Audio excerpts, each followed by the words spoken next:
আসসালামু আলাইকুম ভিউয়ার্স, আজকে ভিডিওতে আমরা দেখব কিভাবে কম্পিউটারের ডার্ক স্ক্রিন এবং লাইট স্ক্রিন ব্যবহার করতে হয়। এই কাজটি করার জন্য আমাদেরকে প্রথমে ডেস্কটপের স্ক্রিনে পার্সোনালাইজ যে অপশনটি রয়েছে সেখানে ক্লিক করতে হবে।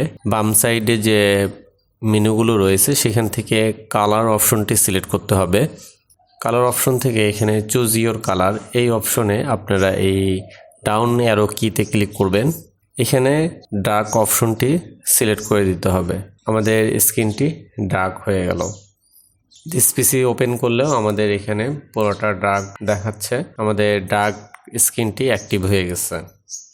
এখন আমরা দেখব কিভাবে লাইট স্ক্রিনটি অ্যাক্টিভ করতে হয়। আবার আমরা মাউসের রাইট বাটনে ক্লিক করব ডেস্কটপ স্ক্রিনে, তারপর পার্সোনালাইজে সিলেক্ট করব।